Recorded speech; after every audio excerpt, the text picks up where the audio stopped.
Today we're going to talk about power factors, and we'll build on what we talked about last week. Do you remember what we talked about last week?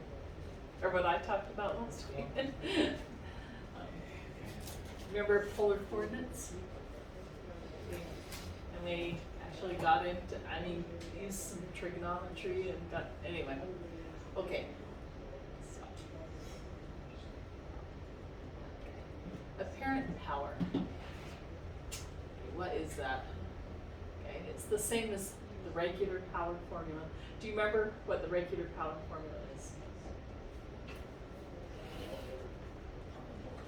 You would have learned this back in the technician class, hopefully. Jeff, do you remember what the regular power formula is? It's this times this equals that.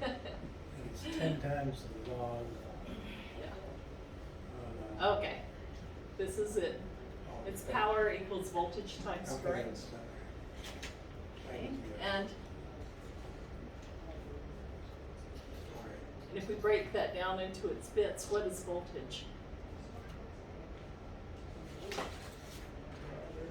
It's the push. Well, how do you compute what does voltage mean? Okay, voltage is current times resistance, okay? So, if you break it down to its lowest parts, its power would be current times resistance times current. Do you see how we get that from the... So, here's voltage, and voltage is current times resistance. So if we rewrite it down here, we do current times resistance, and then bring that current down. So you notice that we have two currents. So you can write that power is current squared times resistance. Okay. And I write the words out just to make them more obvious. If we're using the abbreviations, we have P, current is the abbreviation for that is I, and resistance is R. Y squared times R is Yeah. the way you'll see it most of the time. Right. But I do it this way so everybody knows what we're talking about. Okay, power factor. Assuming, okay. Power factor is used to determine power in a non-resonant circuit because the apparent power has been diminished by unbalanced capacitive or inductive reactance. So remember, the apparent power is the same thing as the regular power formula. But do you remember what a resonant circuit is? It's when your reactances are equal, your inductive reactance and your capacitive reactance, when they're the same, then the circuit is very happy, everything's balanced at 1 to 1. Yes, that is what you want. For a non-resonant circuit, you have one of those that's bigger than the other. Maybe your inductive reactance is bigger, or your capacitive reactance is bigger. But when one of them is bigger than the other, then it creates some problems. And one of the problems is that your power is reduced.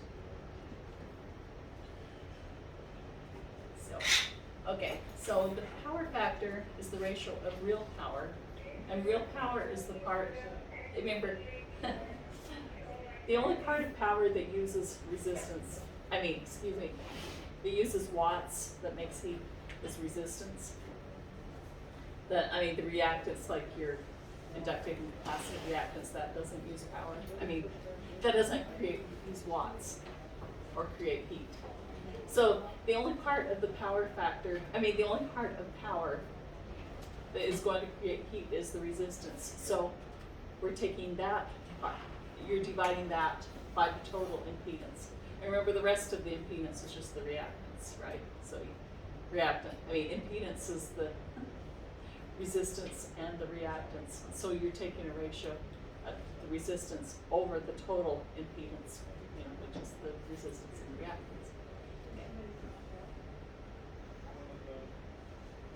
Yeah, and that's kind of what I already said. Real power relates to the resistance part of impedance because only resistance consumes watts, and reactance does not.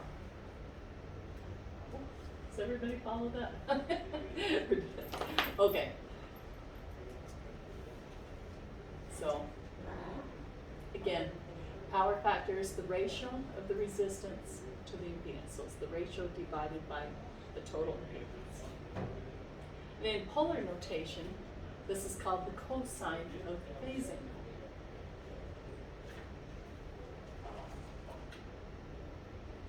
So power factor is resistance divided by impedance. Because remember, only the resistance uses watts, but the impedance has the resistance in it and the reactance, but the reactance doesn't use watts. So the power, the only part that is power is the resistance part. Okay. But, and if you look at, if you remember from last week when we showed the graphs, we had the resistance was the horizontal, arrow. That was, and then the impedance, and then the reactance is the vertical one, and then the impedance was the hypotenuse, which was the combination of both. So, if you remember trigonometry, if you ever learned it, anyway, it would be kind of like, which is usually the x-axis over the hypotenuse. But it means the same thing. They both mean resistance divided by impedance. So because they're both equal to resistance divided by impedance, you can say the power factor is equal to the cosine of the phase angle. So if you know what the cosine of the phase angle is, you've got your, what your power factor is. Okay, so here I'm going to show it in the picture, like so.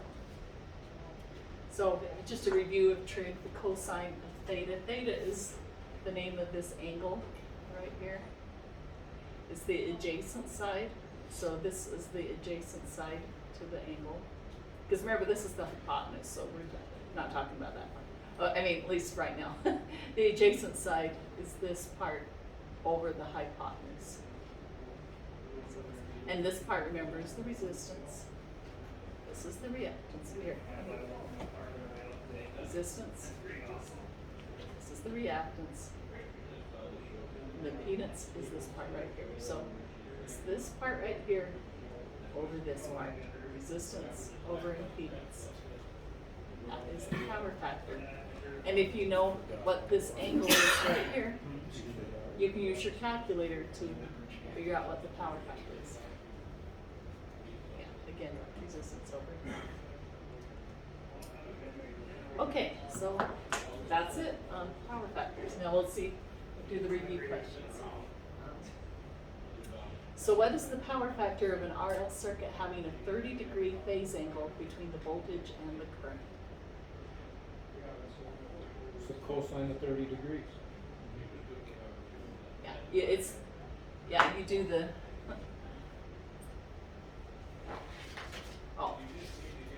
yes, it's the cosine of 30 degrees.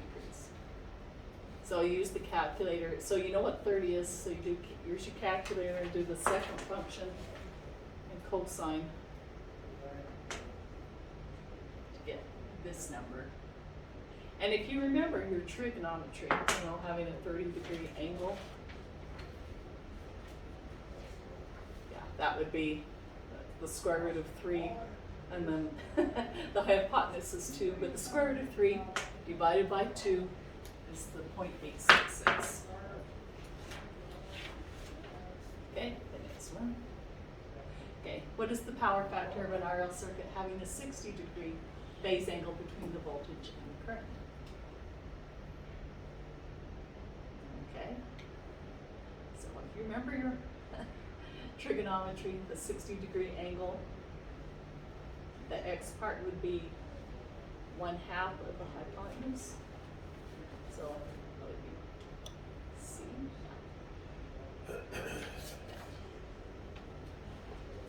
So, yeah. So you use your calculator to compute the inverse and you get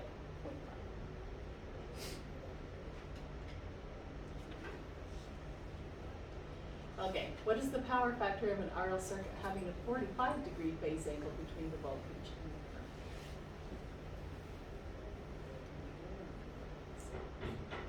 Now this one, I decided to bring out this little graph again because this angle right here is a 45-degree angle. A 45-degree angle, remember, is half. This is the 90-degree when you're going from here to here, 90 degrees. So half of that is 45, and each of these sides right here, the resistance and the reactance would be the same number, you know, because a 45-degree angle, that's kind of like half of a square, right? If you're cutting through diagonally, so each of these would be the same. So if you're using the, so there's 45 degrees. So if we say this side is 1, the resistance is 1, the reactance is 1, then use the Pythagorean theorem. 1 squared plus 1 squared is equal to 2. So c squared, that, so you take the square root of c squared, which is 2, take the square root of 2. So those are the, yeah, there's the Pythagorean theorem, a squared plus b squared equals c squared. 1 squared plus 1 squared equals 2. So cosine, if you remember, trig is, they call it x over r, so it would be 1 over the square root of 2, which is d 0.707. But you know, if we're on the test and you saw that, all you do is just do 45, punch that in your calculator, and then push the second function cosine, and that would give you 0.707. All right, so now we're going to talk about okay, so this is if the power factor is given to you already. How many watts are consumed in a circuit having a power factor of 0.71 if the apparent power is 500 volts of alternating current? So, does anyone want to tell me the answer? C. Yeah, it's 0.71 times 500.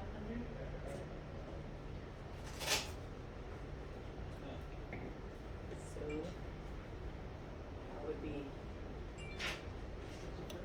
B. 0.7 times 500 is 355. And so remember what the apparent power is? That's the normal power formula, the voltage times current, remember? So, okay. So how many watts are consumed in a circuit having a power factor of 0.6 if the input is 200 volts at 5 amperes? So, first we figure out what the regular power formula would be. Voltage times current, 200 times 5 is 1,000. 1,000 times 0.6 is 600. Yes. Yeah, 0.6 times.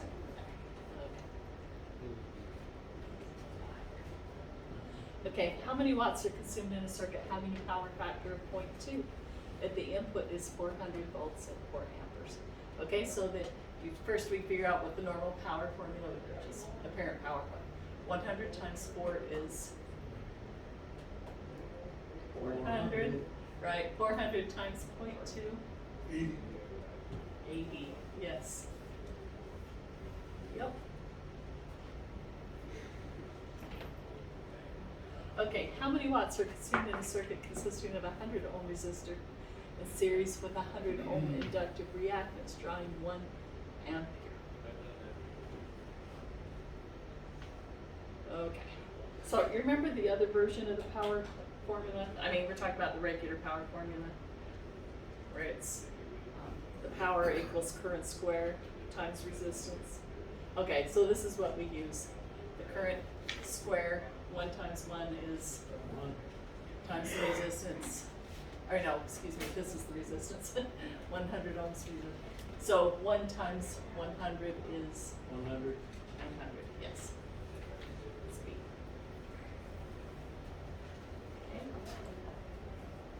Okay, how can the true power be determined in an AC circuit where the voltage and current are out of phase?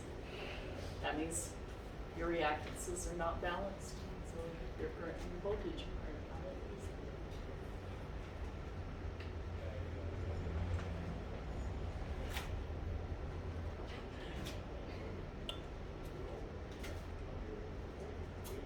Does anyone want to tell me what the answer is.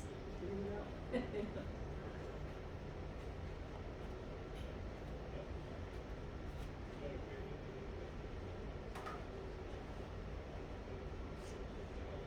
All right, Jeff, you can help if you want. Still leaving. Oh, okay.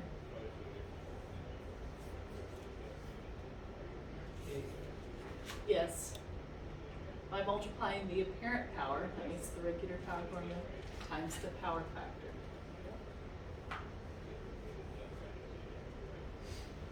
Okay.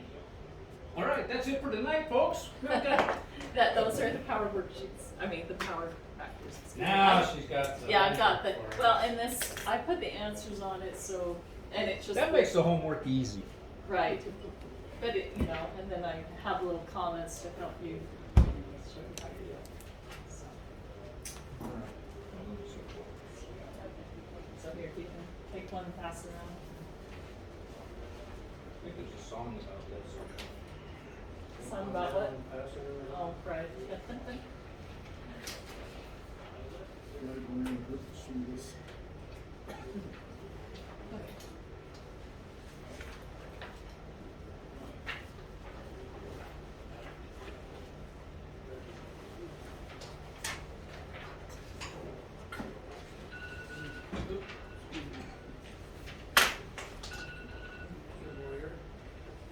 Okay, so this here, we'll just sit down and watch.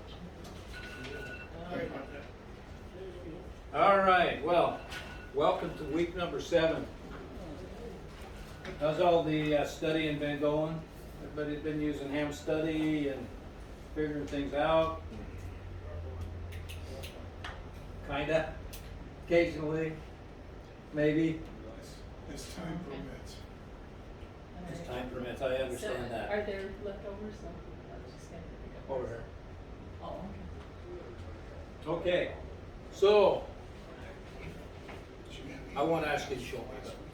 okay. Okay, so one of the things we want to accomplish this evening is we want to cover transmission lines, which within transmission lines we're going to talk about reflection and SWR, matching feed lines, behavior, the Smith chart, and effective radiated power. Okay. So, anything that conduct electricity, transmit electrical energy, and more, typically, You know what? I'll bring it for you next week. I'll take that.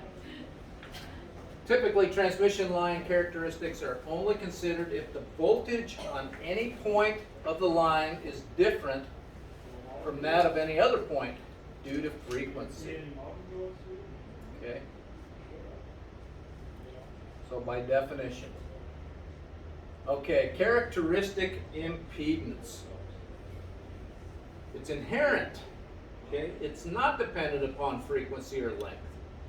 Impedance of a conductor as a result of its dielectric material and geometry is noted as Z subscript 0.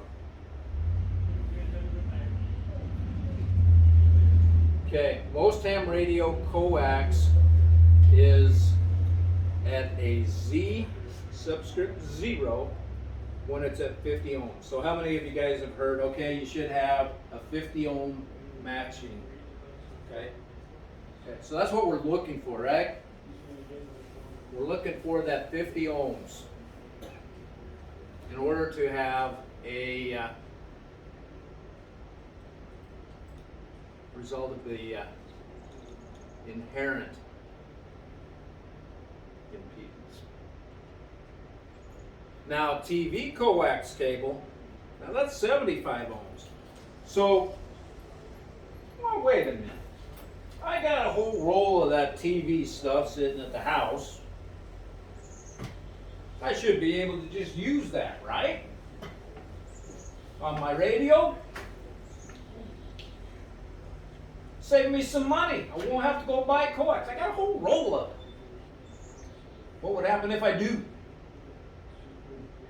Randy, what would happen if I use that 75 ohm? You're not gonna make that photo contact that you wanted. I'm not? No. No. But maybe I can watch TV on my radio. Right. It'll give you a high SWR and put some stress back onto your radio. It would give you a high SWR and you would stress out your radio. You don't want to do that, okay? So, you know, occasionally we'll find some coax around. We won't know what it is, right? We want to test it before we use it. Otherwise, we could have bricks sitting in our ham shack. There's one thing we don't want, unless we're a bricklayer, we don't want bricks. Okay? Especially in a ham shack. Now a twisted pair, the Z0 is 100 ohms.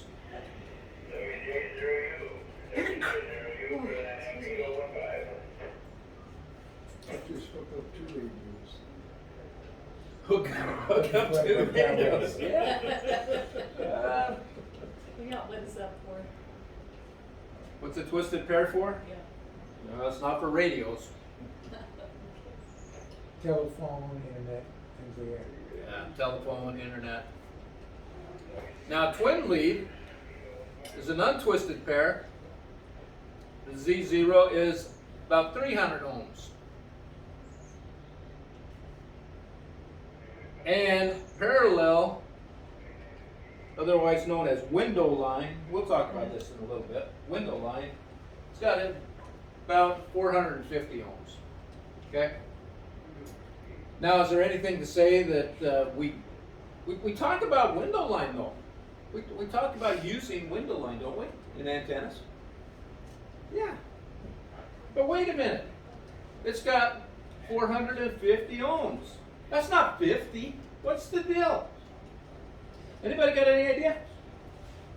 What's the deal? Why can you use window line at 450 but we don't want to use that 75? What's the deal? Bruce, what do you think?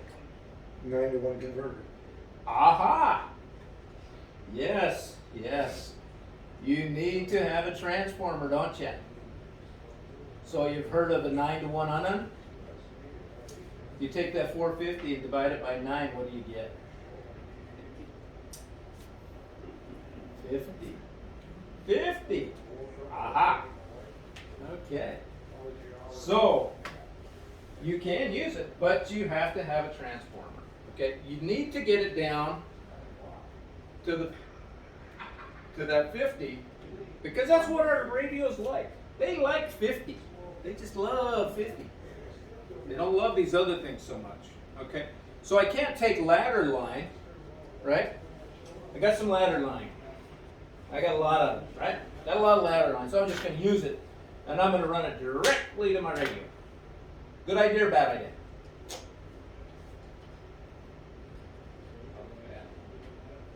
I'm hearing bad. Yeah. Need to run it through that 9 to 1, don't I? Bring it down. Randy, is that right? Right. He's going. He's going to correct me.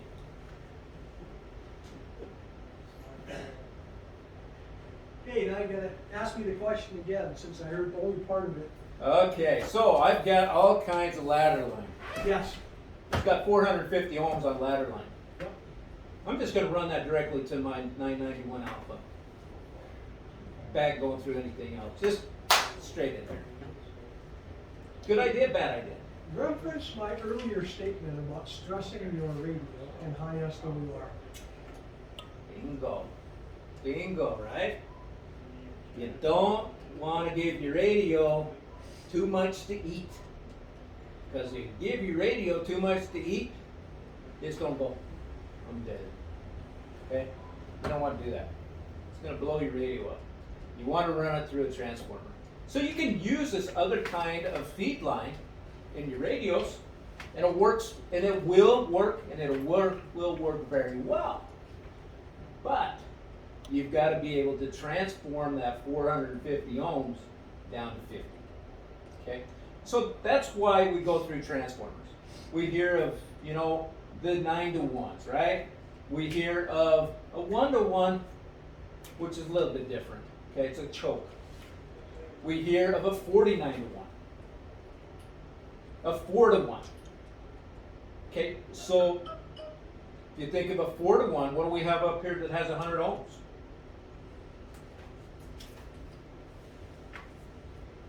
Twisted pair? Yeah, potentially you could use that. If it's having 100 ohms, right?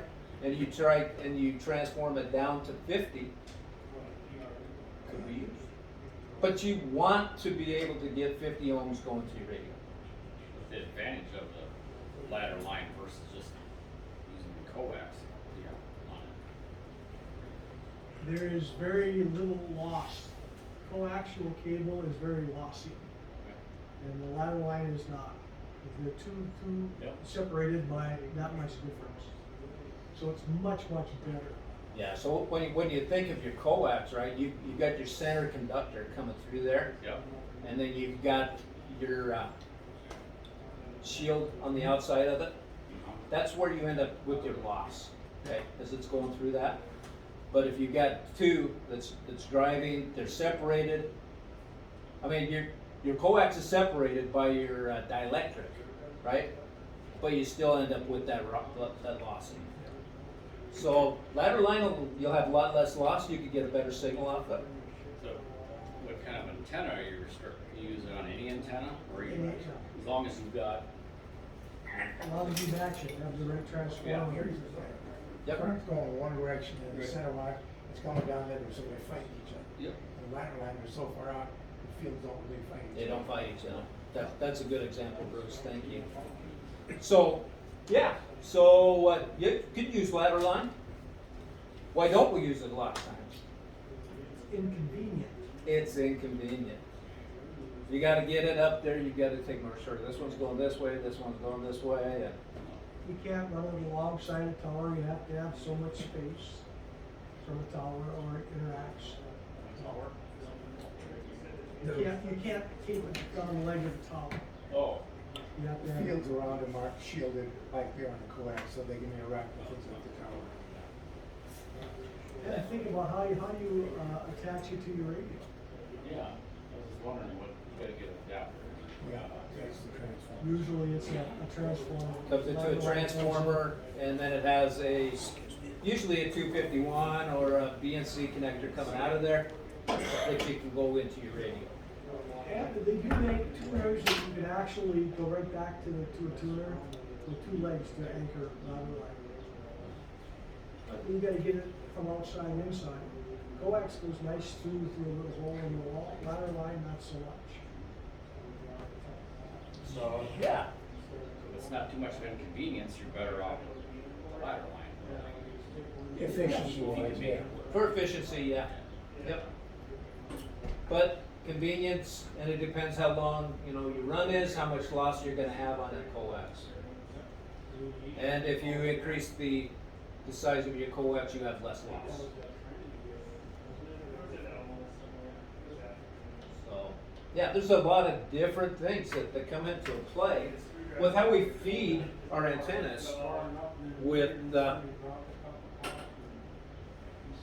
our feed lines.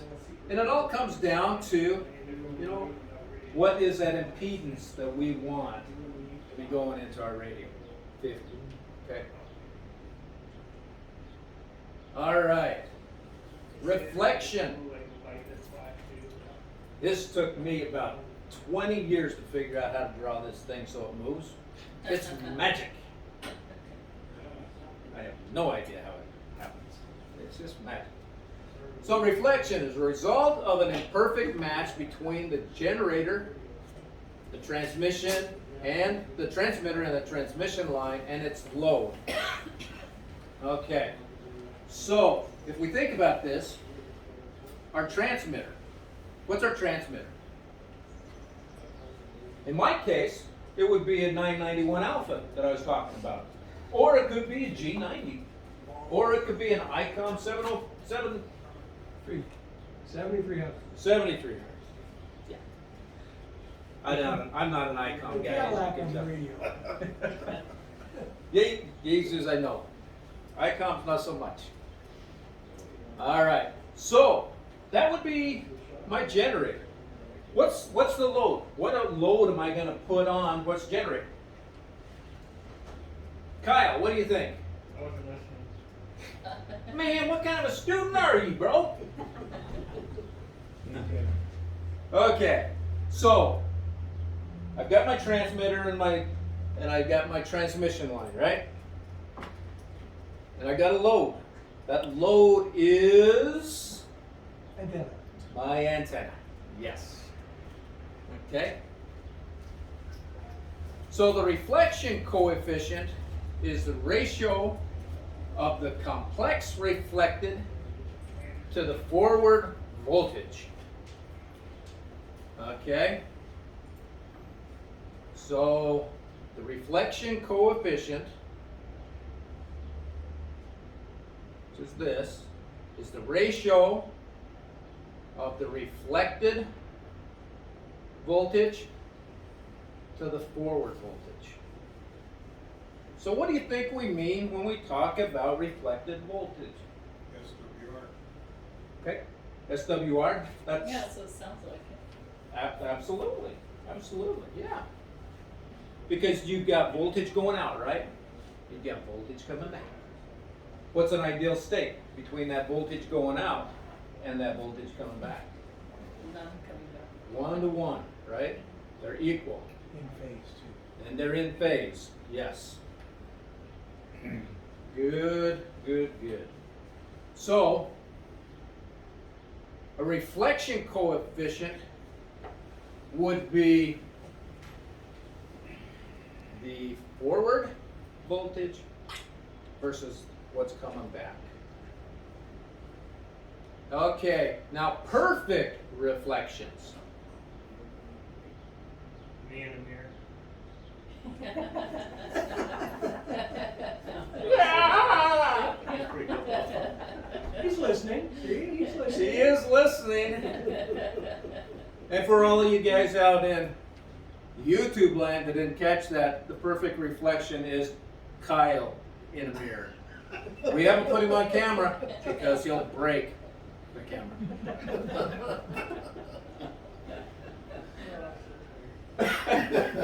I just made him tired. All right. Thank you, Kyle. I like those interjections because that keeps things lively. Okay, so a perfect reflection. The load is an open circuit and R equals +1. Now, no reflection, the load matches the line and R equals 0. Now, if we have a short circuit, the R equals a -1. Okay? So complete reflection, the load is a short circuit if R equals a -1.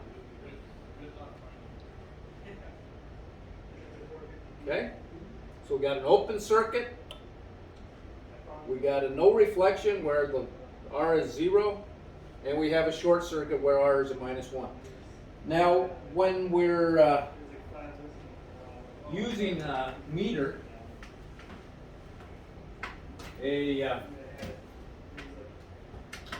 make them in Ukraine, I own one, Randy owns one, rig expert, that's what it is. You use those to test your antennas, you use them to test your coax, right? And you also can use a nano VNA. I know some of us have nano VNAs, right? We have to calibrate those occasionally. So, has anybody ever calibrated a nano VNA or rig expert? What do you use? No load. You use a load, right? You actually use 3 of them. Standards. You use your standards. One of them is a open circuit, which would equal R is a +1. The other one is a closed, and the other one is a, what they call it? They call it a load, Yes. which is the R equals 0. Right. Okay?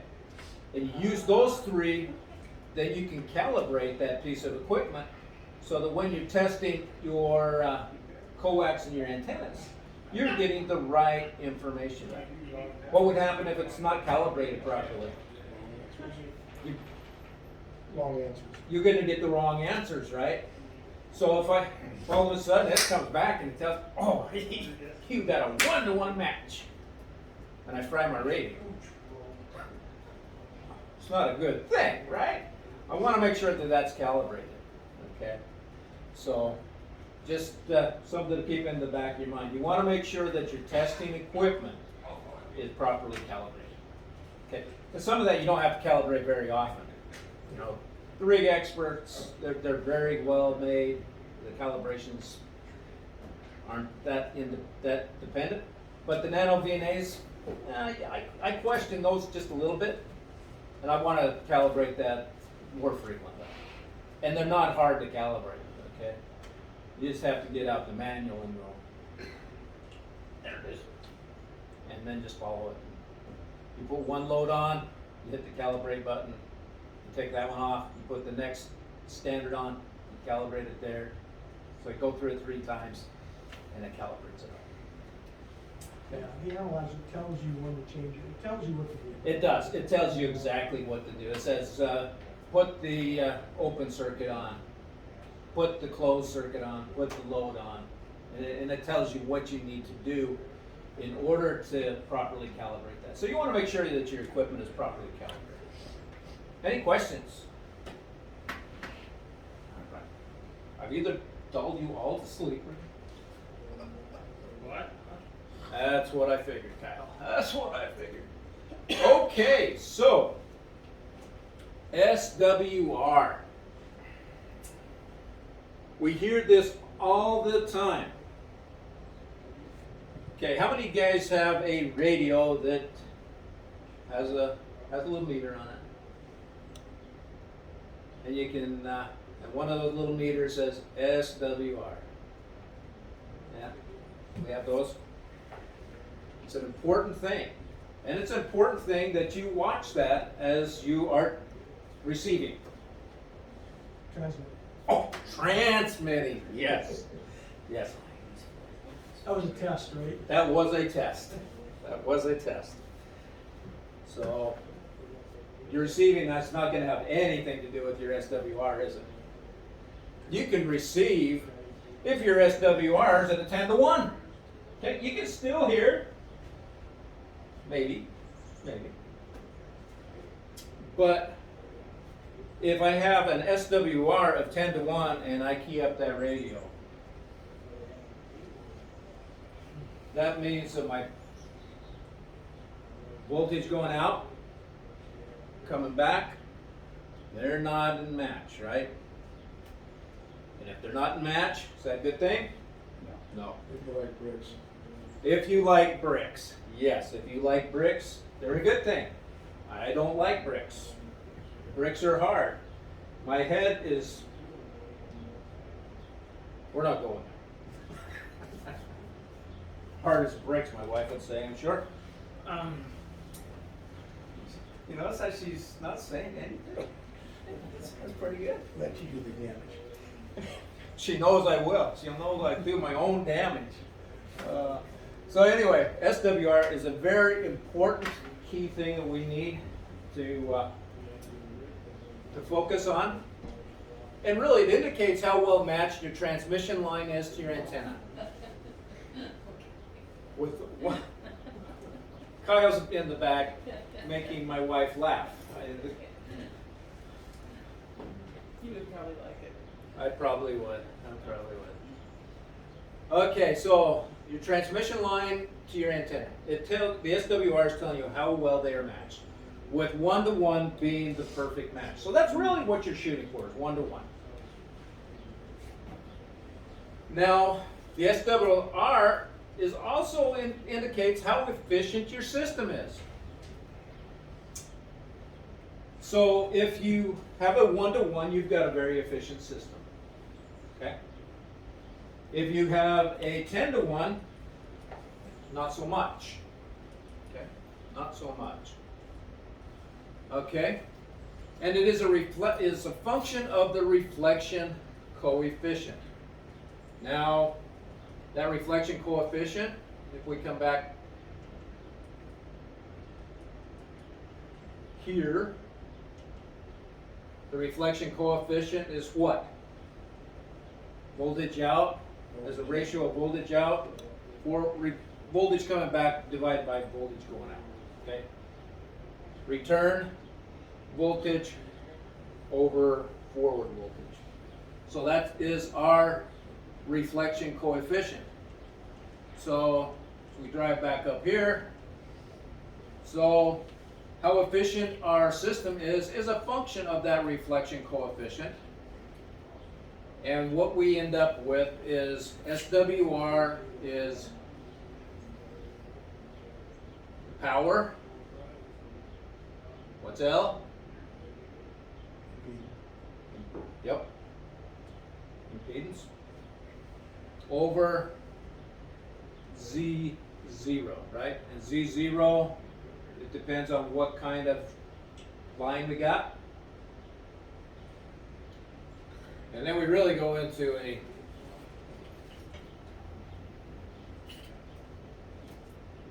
R plus R divided by 1 minus the absolute value of R. Okay, 1 plus the absolute value R divided by 1 minus the absolute value of R. Then you end up with the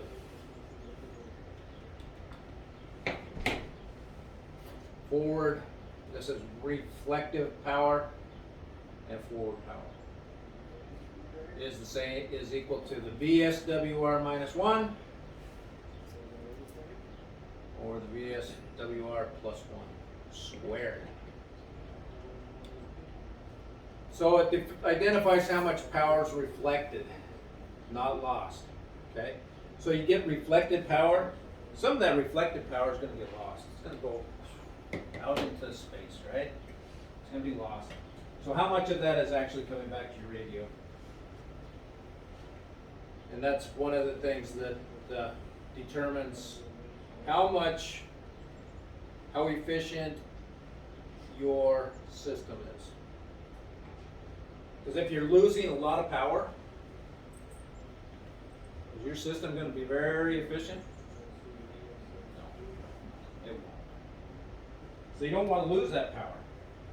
What you want is you want the most power as you can going out on that antenna. Okay, so measuring the effects of SWR. And what does SWR stand for? Standing wave ratio. Yes. So essentially, ratio of system impedance to characteristic impedance.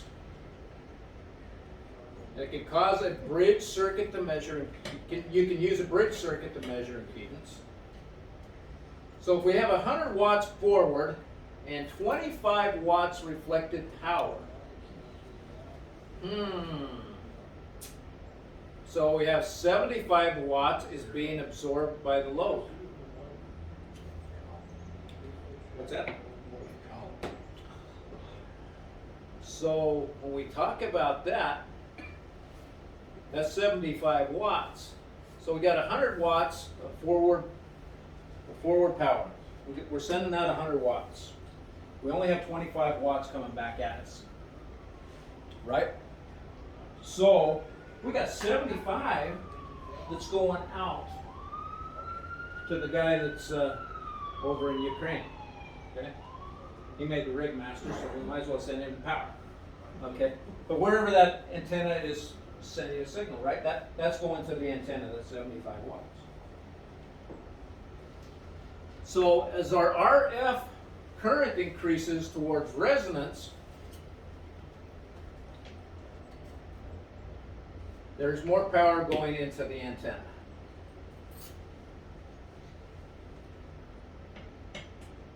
So anybody ever seen one of these? Anybody have one? Antenna analyzer. This is an MFJ of some kind. MFJ makes a good antenna analyzer. I have not used one. I've seen them used, but they do make a good one. And know some of you have them. So the best instruments for measuring the SWR of a beam antenna is an antenna analyzer. It's also a pretty good thing for measuring a wire antenna, for measuring a vertical antenna, for measuring a dipole. You can use them on all these antennas. Mobile antennas. Mobile antennas, yes. You can use them on ham sticks. You know, all kinds of fun stuff. You can use these antenna analyzers. And if I thought I would have brought mine tonight, I just didn't think about it. Now, SWR bridges need an external RF source, but analyzers do not. Okay? Anybody ever used an SWR bridge? Randy, can you explain one of those? Sure. It looks a lot like your analyzer, but you have to have power coming out to power the meter. So the power comes out of the radio into the meter, you calibrate it, and then read what's reflected back on it. All right. Okay. Thank you. Back in the day, that's all we used was SWR bridges. You couldn't afford an analyzer back then. So Yeah. SWR meter was just standard. Everybody had one. Okay. Very good. So you connect the feed line of the antenna directly to the analyzer's connector up here. Looks like there's a couple of connectors you can use. This looks like the 259. This looks,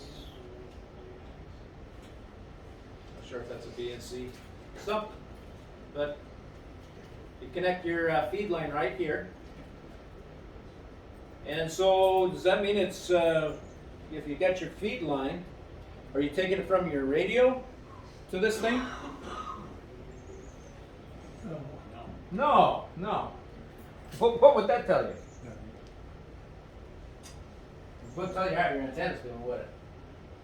So you bring your antenna, the feed line to your antenna, and you bring it into this analyzer. All right, so matching. So a delta match is around the center. A gamma match is on center. And a stub match is a rewrap of coax. So if we look at this, delta match, it's around the center. Okay? So here's the center, right? Right about here. This is around the center. Get a delta match. Now if we have a gamma match, it's on center. Here's our driven element, right? So this is a beam antenna. Okay? And so here's our driven element. And so on this match, which is a gamma match, it's on the center. It's right here on the center. Now if we have a stub match, we have a rewrap of the coax, where we're wrapping it here in order to get a match.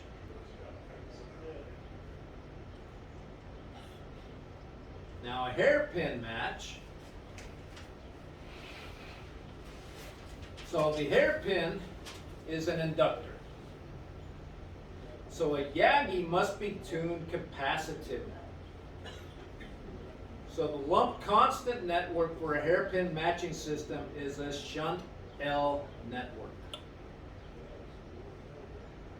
Okay, so in your matching you have this is the shunt L component to match with your Yagi. And he's taking a picture of his at his place, I think. But this is a hairpin.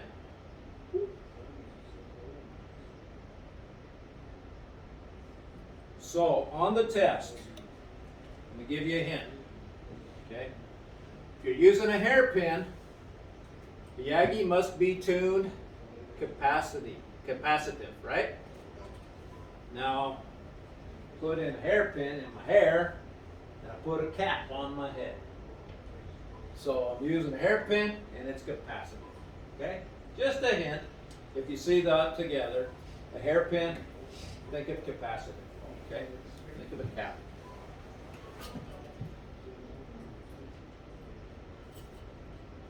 Okay. So this is not on the exam, this is just an FYI. How today's manual tuners match. So the McCoy Ultimate Trans Match. Actually, I've never heard of this one, but. And you've got an SPC match. It's more ultimate. It's a good thing it's not on the test. And then we get to the important things, the tricks of the trade. So how to connect a 50 ohm feed line to a grounded tower so that it can be used as a vertical antenna. So you got, where's Ricky? Ricky! Coming, dear. You're up, bro. You're up, bro. Oh, tricks of the trade, I got plenty. Yeah, I know you do. All right, so question. How to connect a 50 ohm feed line to a grounded tower so that it can be used as a vertical antenna? And you got a clue? No. You've been playing with this. I don't have my glasses on. So how to connect a 50 ohm feed line to a grounded tower so it can be used as vertical? Just depends on how you want to connect. What do you want to do with it? HF, VHF, UHF? Yes. Okay. I'm going to let the cat in the bag for Thursday. That's okay. I built initially it was a 2 meter, 70 centimeter coax vertical and threw on a RF choke for it. And lo and behold, it also came out to work with 6 meter FM. It's just a coax. I just string it up 34 feet in the air. It's one piece coax line, and with it I can throw the tower's grounded, but I also ground the connection as well. Okay. That's it. You can also use a gamma match. Oh, I don't need that. Big blade, bro. Yeah, But no, Rick has been experimenting with some vertical coax antennas. Really cool stuff. So definitely come Thursday night because he's going to bring them and demonstrate what he's been doing. And I look forward to taking a look at those. He's sent some pictures, and I've seen his pictures, and I've seen his diagram. But I want to see that in person because somehow it's still not clicking in my head unless I actually see it. You know what I mean? So come Thursday, and we'll have some examples of some antennas. So it'll be an interesting evening. I know Randy's going to bring some examples in. Rick's going to bring some examples in. So it should be a good time Thursday night. General meeting 7 p.m. Thursday night, right here. Okay, don't miss it. Okay, how to connect a 50 ohm coax to a 100 ohm antenna. Okay, so we got a 100 ohm antenna, which means we might be using some twisted pairs or something, right? Is that kind of what we saw earlier? How do we do that? We can insert a quarter wave piece of 75 coax between the antenna and the 50 ohm coax.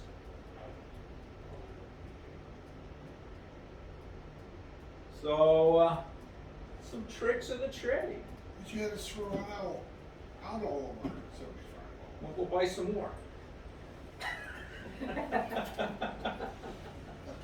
I'll give you some of mine. How about that? I did throw mine all out. Some of the back. There is some in the back. That's right.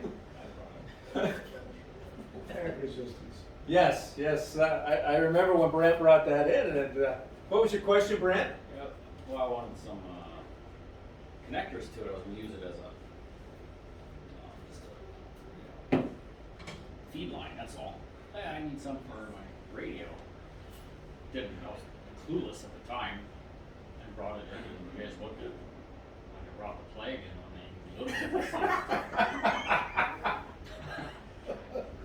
This ain't gonna work. Oh, all right. It's like, Brent, don't use that, buddy, don't use that. You don't want to go into bricklaying. No. So, but that's also another trick of the trade. If you have a question, bring it on in, right? Bring it on in. And there are those around here that have been around a lot. They can tell you whether that's something you can use or not. But anyway, you can use some of that 75 ohm coax between an antenna and that's at 100 ohm and a 50 ohm coax. So there's a use for your 75 ohm. Yes. Okay, now how about to match an unknown impedance feed line to a VHF or UHF antenna of unknown impedance? What do you think? Too many unknowns. There's a lot of unknowns there, aren't there? Oh. So if you use the universal stub matching technique. Oh. Right, Kyle? Sure. I've never used that. Red, do you ever use that technique? I have not. I have not either. I would use my nano VNA because my rig expert only goes up to 50. Doesn't go up into the UHF, VHF, but my nano VNA does. That's what I would use. All right. So ladder line, okay, as we talked about earlier, so ladder line has lower loss than RG58 at 50 megahertz. Okay. So this type of ladder line here is also known as window line. Why would that be? It's got windows, looks like a window. They're very imaginative on their naming conventions, right? They name them so that I can understand them. Window line, okay? Ladder line, window line. Slim Jims. Slim Jims? Yeah, you can make a Slim Jim out of ladder line. You bet. All right. Now, how about half wave transmission line? It's shorted on the far end. Has low impedance. Now, if it's open on the far end, it has high impedance. Now, how about quarter wavelength transmission line? If it's shorted on the far end, it has high impedance. And if it's open on the far end, what do you think? Low impedance. Now, how are these different? Where the voltage is on the wave cycle determines what's going to happen. Yeah. So if we look at the half real quick again, we have short goes with low, open goes with high. Now if we go to the quarter wave transmission line, the short goes with high and the open goes with low. So flip them, okay? This one you almost kind of have to put it in your noggin. At least one of them. If you remember one of them and you remember the other one is opposite, you'll be okay on the test. Okay? At least that's how I had to do it. My mind just I can only put so much in my mind. Well, wasn't there also a question about 1/8 too? Oh, probably. Yeah, and so. Like this one? Yeah, yeah. So if we get a 1/8 wavelength transmission line, what's going to happen if we're short on the far end? We get inductive reactance. Now what if we have an open on the far end? What do you think? Capacitive reactance. Yes. So this one is different, right? Different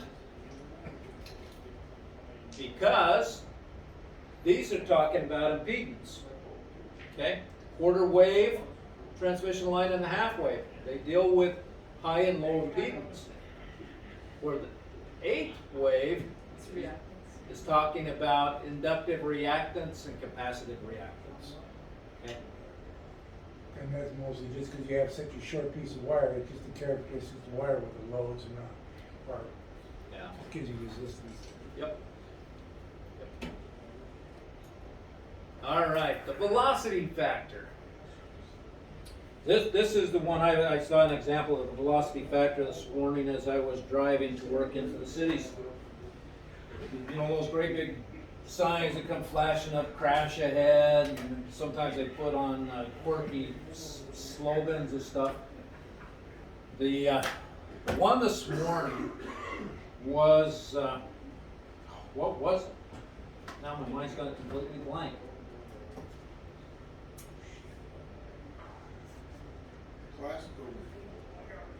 Yeah. Well, never mind. It was a good slogan. I don't remember what it was. It'll come to me. It'll come to me in the middle of the night, and I'll go, oh, that's what it was. You ever have that problem where something just... Don't call us. Don't call you? Okay, I won't. Especially in your one profession, I definitely don't want to call you.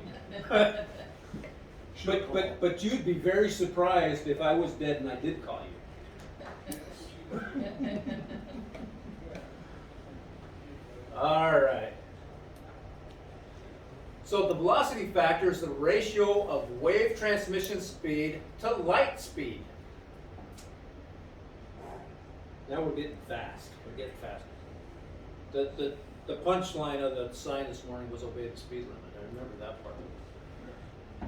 I guess that's the part they wanted me to remember, right? Not the other part. Okay. The speed difference makes the physical length shorter than the electric length. So so you've got your wire going along, it's a certain length, and you have a physical length and then you have an electrical length. And it's determined mainly by the dielectric materials in your coax. So the velocity factor for coax with a solid polyethylene dielectric is 0.66. Okay, you're going to want to remember this. Okay. The velocity factor for coax with a solid polyethylene SP, solid polyethylene dielectric, is 0.66. Now with a velocity factor for coax with air insulation, It's a lot better. it's 0.95. Okay? So, you can have different types of dielectric. You can have foam dielectric and you can have solid dielectric. Anyway, up here, Penny said this is much better when you have air insulation. Was that part of mine? And stuff like Yeah, probably. I'm not a... that? What makes it Oh, that's, better? yeah, that is what makes it better. Once there's air. Well, no, like the velocity factor. How does it affect your signal loss or attenuation? No. It's going to... It affects your SWR. It'll affect your SWR, therefore it has to do with your loss. You're right, Kyle. It does have to do with the loss. So you'd have less loss here than you would in this one. It's like calculated out for my run. If I put 100 watts into it, it's going to be 84 watts at the antenna. At 213, so it'd be more if I used some higher velocity factor. Yes. I think so. Okay. I think so.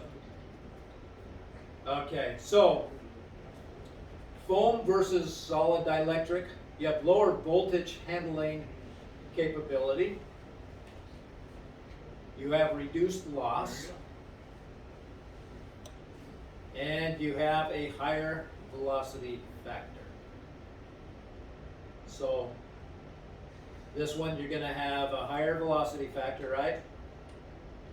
You're going to have reduced loss. This is if you're using foam versus a solid dielectric. So if you use foam, makes a better choice It's because foam has air in it. because foam has air in it. Yes. Good point. But it doesn't insulate as much, so you can get too high voltage arc across. It could arc across, yeah, because you don't have as much insulation. So it's got its pluses and minuses. All right, so when we talk about electrical versus physical length, so how long is a quarter wave coax with SP dielectric at 14.1 megahertz? Quarter wave coax with SP dielectric.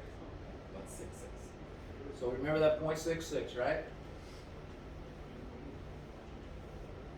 So if we take 300 divided by 14.1 divided by 4 times 0.66, we end up with 3.51 meters. Now, why are we doing this? Anybody remember? That's the wavelength. So this is calculating a full wavelength, right? We take 300 divided by our frequency, right? And then since we're at what? A quarter wavelength, we'll divide it by 4. And since we're using SP, stands for solid polyethylene, yeah, that stuff, right? Dielectric. We times it by 0.66 to come up with 3.51 meters. Now, if we take on 40 meters, around 40 meters now, right? We got 7.2 megahertz. We've got the same SP dielectric, it's quarter wavelength coax. What is the physical length of this stuff?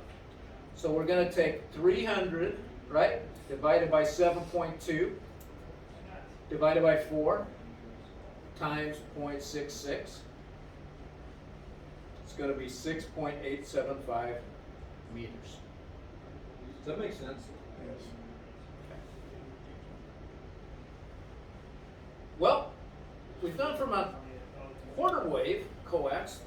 Now let's go to a half wave coax. Let's switch it up a little bit. Let's use air insulation instead of the SP dielectric. And we're going to use the same 14.1 megahertz, so we're on 20 meters, right? So what are we going to do? We're going to take 300 divided by 14.1 divided by what? 2. Oh, yes, Right? yes, And then we're going to times it by what? 0.95. 0.95. Right.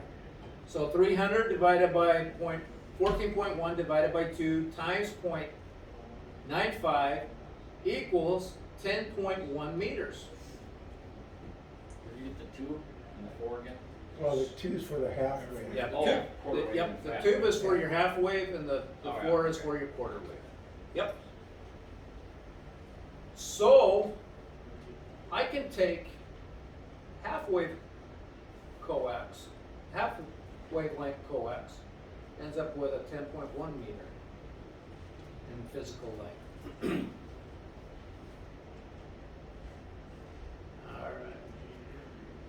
Does that all make sense? All right, the Smith chart. I look at this and it looks like I'm jumping into a tunnel. Either that or it's a cornucopia and I'm waiting for the fruit to show up. It's an interesting looking chart, isn't it? So, what can you measure with Smith chart? What gets measured on here? Units, SWR, you get resistance circles, reactance arcs, straight line. So the straight line, right here, straight line, that is the resistance axis. The outer circle is the reactance axis. So you come out here to the outer circle, this is the reactance axis, and the straight line is the resistance axis. But with the Smith chart, you can measure impedance, SWR, resistance circles, and reactance arcs. Randy, your experience with these Smith charts? I am not. And then I've never really understand how they work. They're difficult, aren't they? Yeah. They can tell you a lot of stuff, and if you know how to read them, you can get there. And I know Penny was spending some time the other day studying the Smith charts. Well, just looking a little. Just looking at them? Yeah. So, the things to remember about the Smith chart and the test, okay, is these pieces, that it can measure impedance, SWR, resistance circles, reactance arcs, and that the straight line is the resistance axis, and the outer circle is the reactance axis. But if you have some of these, nano VNA, you can hook it up to your computer. You can get a Smith chart. You can do the same thing with a Rig Expert. You can get a Smith chart. And one of these years, I'm going to delve into it and find out what they say. But right now, I just want to know what my SWR is. Well, they're predicted, actually. They're not absolute anyway. They're predicted. They are predicted. Yeah, they are. That is true, Bruce. Absolutely. All right. So, more about the Smith chart.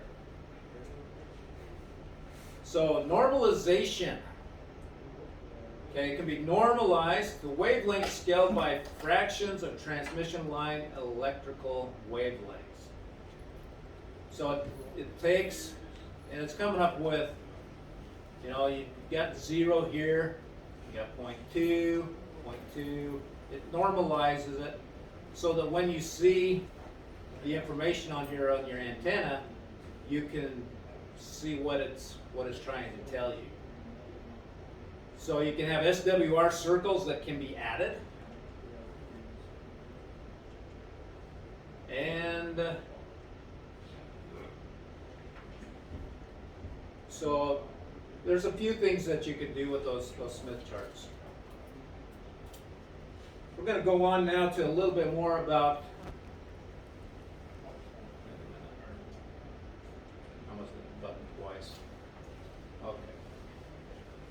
So direction finding.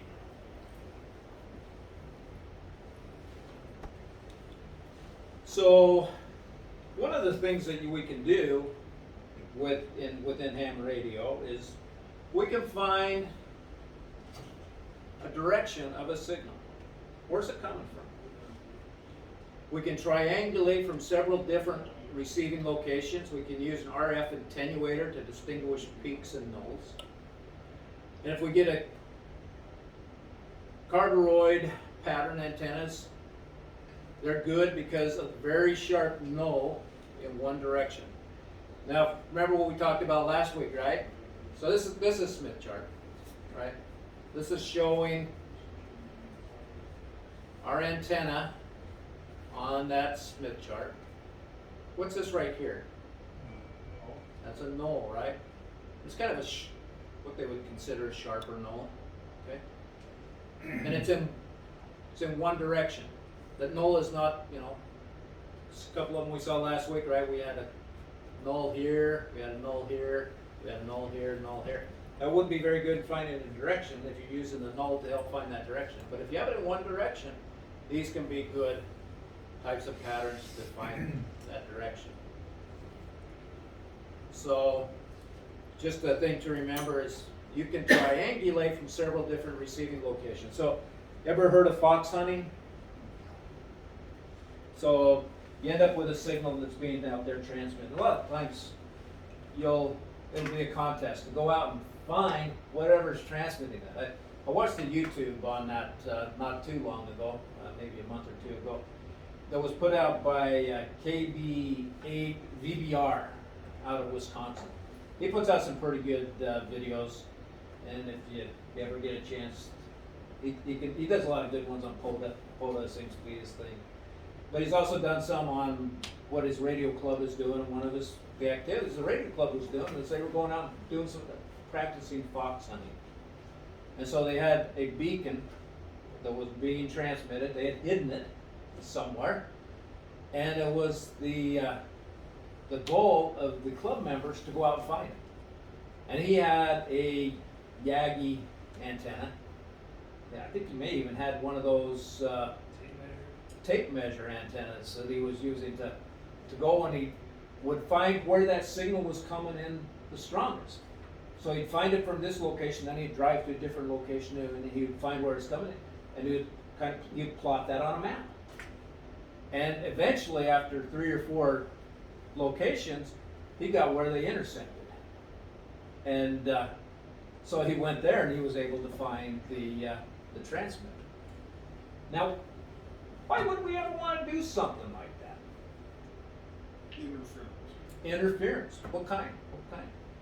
And the power lines. Power lines. Okay. Yeah. If we're hearing it, right, we might be able to figure it out. Man-made interference. Intentional interference. We ever have that going on? Occasionally. Assist the FCC. Assist the FCC. Yeah. Yeah, you bet. So it can be very beneficial to us, and the tools are there. And I might even suggest to our club president sometime that maybe we want to try a fox hunt. Okay, Can I hide it? Can you hide it? no. That's too devious. Yeah, see. But Moving train. but Kyle does fox hunting in a different way. What? So, do you mind if I share this experience, or I should have you share it? What? Your experience with the state troopers and the green light, Oh, the lasers? the lasers. You're telling me about one experience a few months ago that.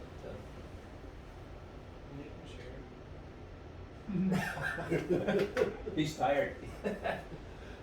So anyway, Kyle was telling me that pilots coming into Minneapolis, right? They were reporting someone that was shooting a laser up at the jets, and Kyle gets on the horn to the state troopers, and he tells them, "Hey, we got a laser going on." And what do those troopers do? They fly over there like a rabid dog. They fly over there and they found the guy, right? So they were doing essentially fox hunting, and kind of in a different way. Well, the dude shot the laser at the state patrol airplane. So yeah, not the brightest. No, when that happens, you're screwed. Yeah, yeah. So as soon as they got shot with that laser, they knew exactly where to go and send the guys on the ground. So, but as radio operators, we could go out fox hunting, and we could find hopefully what's causing the interference. Civil Air Patrol used to use them for finding a downed aircraft. They still do Yeah. practice it. Yeah, because what happens with the downed aircraft, Kyle? They have ELP. an ELT, emergency locator transmitter, which sends out a beacon. Yeah, the Civil Air Patrol equipment is so old, they have crystals in them still. Yeah, Yep, there's only one for Yeah. yeah. You know, around here, I haven't, followed too much of downed aircraft, but when I lived out in Utah, out in the mountains, you'd hear about them all the time.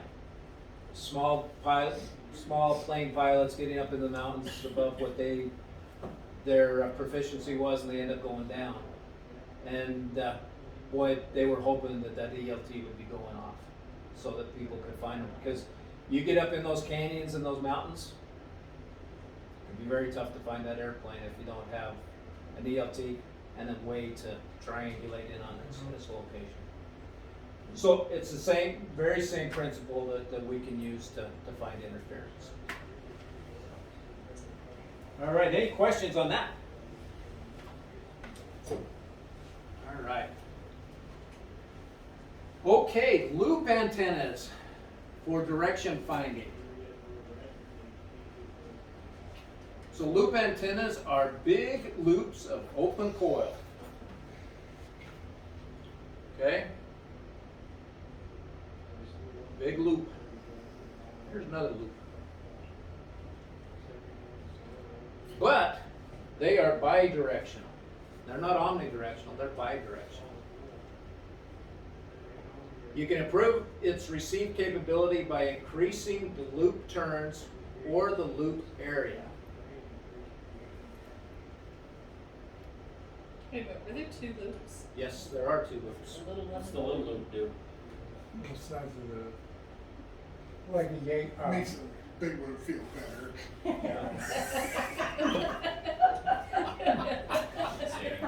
Yes, it does. It makes that big one feel better. It's both sides of your antenna, like 2 sides of Dipole. Jeff Dickerson. You gotta have both sides of the one side of each. Yeah. Randy, you ever used a loop? I have not. We've had club members that use loops. I think. I've not like that. I've used a full loop Yep. as a transmitting receive antenna, but not one like that. Yeah. Let's see. Floyd, doesn't he have some kind of a delta loop, maybe? I think he does have a delta loop. I have a list and only loop.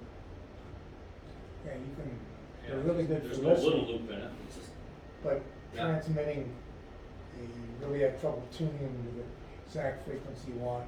And if you try to change frequency, you have to change everything Yeah, that's what I've heard. They're really hard to utilize, for but transmission. they're good for listening, not so much for transmitting. But this is what a loop antenna looks like. This in this configuration. Randy was talking about a different kind of loop, which you can do all kinds. You can have wire loop bringing out and around. Yeah. Or is that called a horizontal? Yes.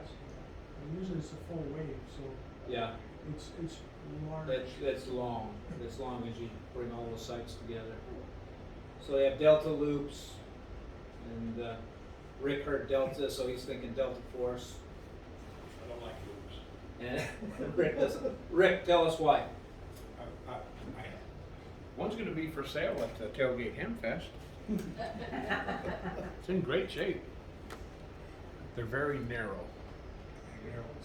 And It was small. they're hard, but when they work, They're expensive, then you too. can put it on this table and stand it up and she'll work, but they're very narrow in the bands. Okay, so they're very narrow. They're hard to use. Cheap, expensive. Expensive, yeah. I've seen some prices on some of those, and they are very expensive. You can So build your own very easily. you could build your own. Yep. Narrow. But they're very narrow. Yep. When you say narrow, what do you mean? Cuba's real small. You're, you know what, you have an antenna, it usually will transmit plus or minus on a frequency. So you got a width of say 50 megahertz. On a loop, you're gonna be down to like 5 megahertz. So it really limits you on what you can Oh, do. so it's just made for one specific frequency? Yeah, Oh. and you really have to change the diameter or you plug into the coils. It's a pain in the butt. Yeah, there's a lot to do in order to get them to work properly. So would each loop be for a specific frequency? I mean, would- No, they're all Oh, usually oh, No, they tied work, to they one. work together. they were But you together? can, Oh, okay. you can move the wires on it to change the length, which then changes the frequency. But it's a pain to get it there. You have Yeah, to I've just seen do some that. guys doing that on YouTube, and they're changing this, and Changing Don't the they have some capacitance and- really expensive ones with like motors that automatically change? they do, and those are very Very expensive. very pricey. So if we invent something there, hey, you know, you're talking about, loops, the old AM radios, some of them actually had loop antennas inside them, so they receive only. Huh. Yeah. In the back, they Used to just have- had a loop freaking wire.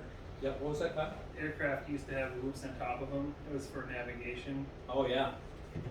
They would turn the thing and then point it, and they know where the beacon is, and they would turn towards it. Okay, Or yeah. rudimentary navigation. Okay. Those two, there's an active and a magnetic, I don't know what the difference, active loop and magnetic loops. Yeah. I'm not totally sure, Bruce. Not Bruce. Brent. You can- It's been a long day. You can have a wire that's got, electrical length. Whereas they put current through, you can generate a magnetic field, which is at 90 degrees, okay? So if you've got a magnetic field on it, you can also tune it to the magnetic field. Again, that loops again. You And can do check that, it. you can do that with a loop. Yeah. But they do have magnetic loop antennas as well. So there's a lot of kinds of loop antennas. but, Essentially, they have power going through them, which creates a magnetic field, which then you can use to. But personally, I'm gonna focus on the other antennas till I get those figured out. So, till I become an extra. All right. Very good. So, any questions from what we've covered tonight? Penny would be glad to answer any of them, and so will Rick. Do you like this power factor? I said you'd be willing to answer any questions from tonight.